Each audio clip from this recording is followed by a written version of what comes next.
अक्रूर जी ले गए मथुरा। अक्रूर जी ने कहा कि सामने जो बड़ी बड़ी अटारिकाओं को देख रही हो,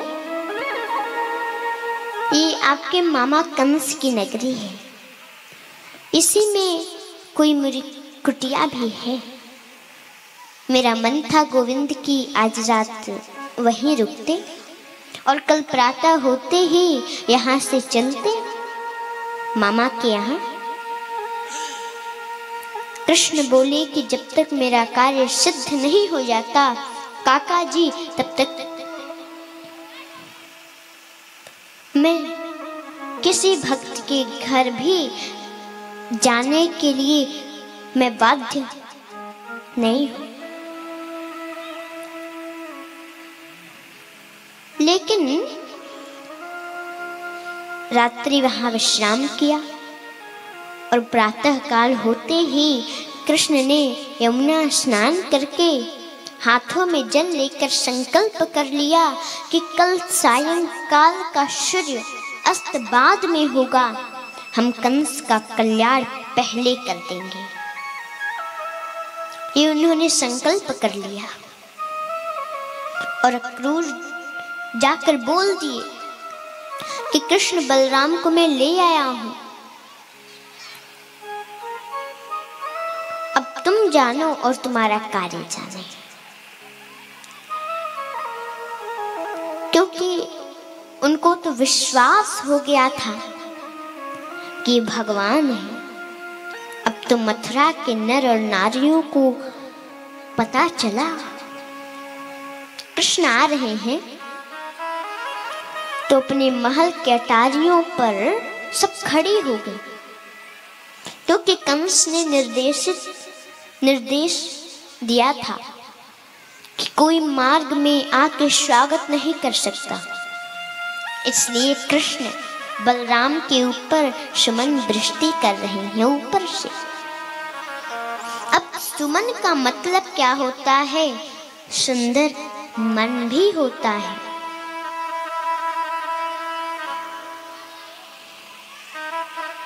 भगवान को सुंदर मन ही तो चाहिए, तो कुछ तो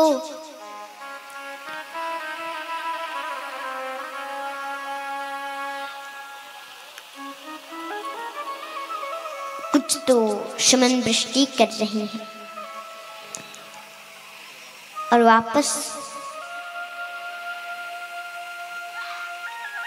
आपस में बातें भी कर रहे हैं।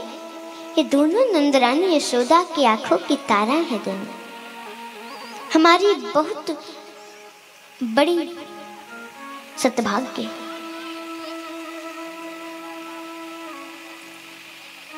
कि इनका दर्शन प्राप्त हो गया।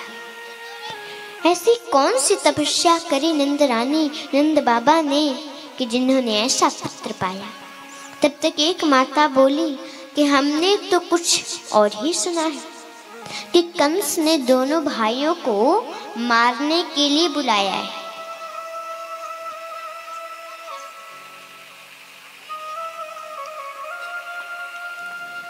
अब सब माताएं और बहनें जितनी थी सबने दुर्गा माता को प्रणाम किया।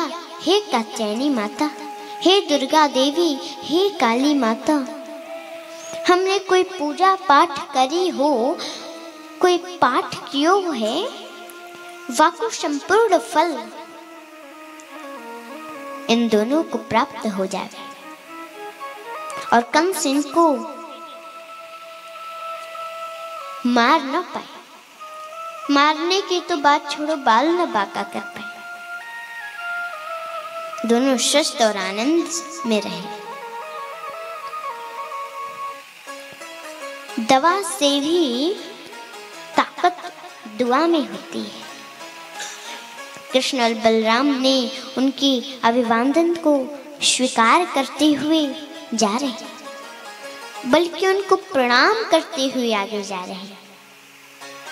लेकिन उनके साथ जो सखा थे उनको बड़ा शर्म लग रहा है। भोले भोले सखा, कोई 5 वर्ष, कोई 7 वर्ष, कोई 8 वर्ष, कोई 10 वर्ष।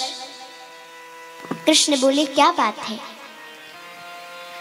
सखा बोले कि रहने दे लाला, हमको तो बहुत शर्म लग रहा है। अगर यहाँ पर इतना स्वागत हो रहा है तो तुम्हारे मामा कंस के दरबार में कितना स्वागत होगा। लेकिन अगर हमको पता होता तो अच्छे वस्त्र पहन कर आए होते।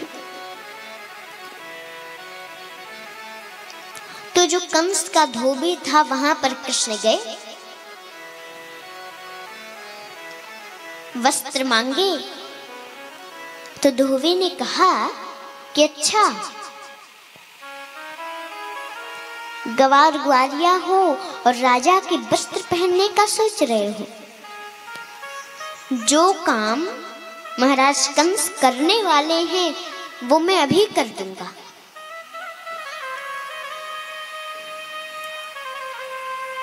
कृष्ण ने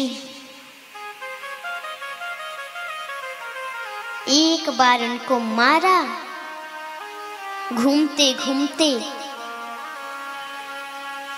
कल्याण हो गया उनका उद्धार कर दिया भगवान ने। और भगवान बोले जिसको जो वस्त्र चाहिए इसमें से लेकर पहन लो। अब सभी लोग अच्छे अच्छे वस्त्र पहन लिए, अब चल रहे हैं, रास्ता को बहारते चल रहे हैं।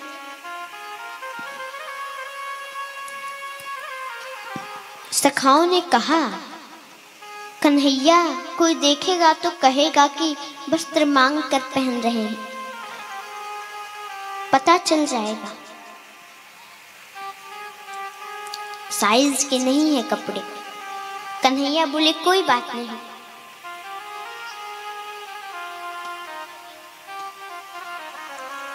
और कंस के दर्जी के पास ले गए और सबके साइज के कपड़े बनवाए। फिर माली के घर गए, माला पहने। फिर अब रास्ते में जा रहे थे,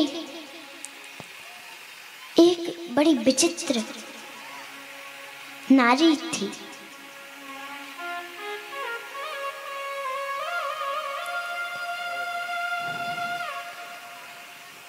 भगवान ने उसको देखा। वो हमेशा अपने चेहरे को ढक के रखती है, कमर टेढ़ा है 3 जगह से। भगवान कृष्ण देखकर बोले सुंदरी,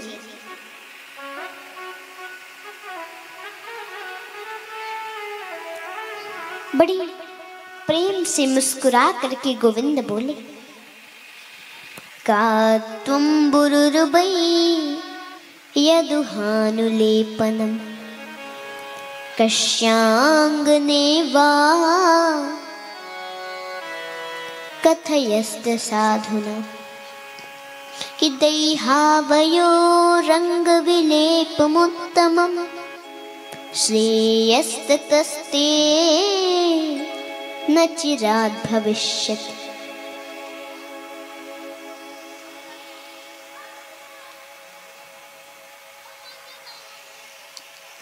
बोले सुंदरी तुम कौन हो, तुम्हारा क्या नाम है?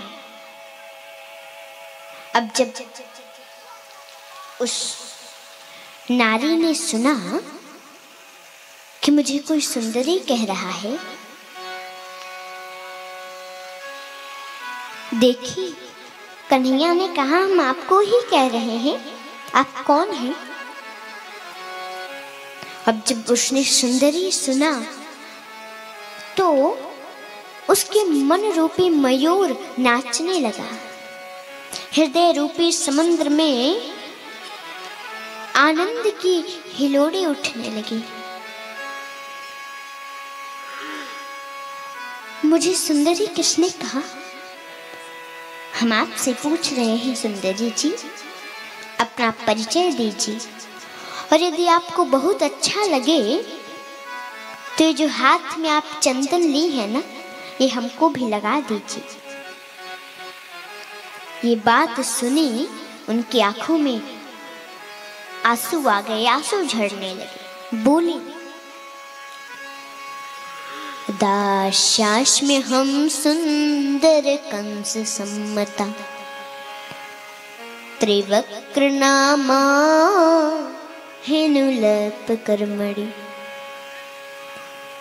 किमद्भावितं भोजपतेरति प्रियं, बिना युवाम कौन्यतमस्तदर्हति। मैं कंस की दासी हूँ महाराज,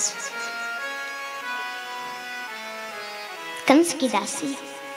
मेरा जन्म कहाँ हुआ मुझे पता नहीं, स्मरण नहीं। आंखें खुली तो अपने आप को कंस के दरबार में पाया। नाम तो मेरा वैसे सैरंत्री है, लेकिन कमर 3 जगह से टेढ़ी है, इसलिए लोग मुझे त्रिवक्रा कहते हैं। आप मेरे चमड़े को नहीं देखना, जरूर काला है, लेकिन मेरे द्वारा घिसा गया चंदन महाराज कंस को बहुत ही प्रिय है। और आज मेरा मन कहता है कि चंदन सिवाय आपको मैं किसी को नहीं लगाऊं, मैं आपको लगाऊं, ये मेरा मन कर रहा है। बाल विदुषी अनुष्का पाठक जी ने भागवत कथा के इस अंश में मथुरा के मनमोहक दृश्य का वर्णन किया है, जब प्रभु श्री कृष्ण अपने काका अक्रूर जी के साथ मथुरा में प्रवेश करते हैं। उस समय का दृश्य अनुष्का जी के मुखार बिंदु से सुनकर मन गदगद हो गया और प्रभु श्री कृष्ण जी के चरणों में समाहित होने का अवसर प्रदान होगा। जय श्री कृष्ण।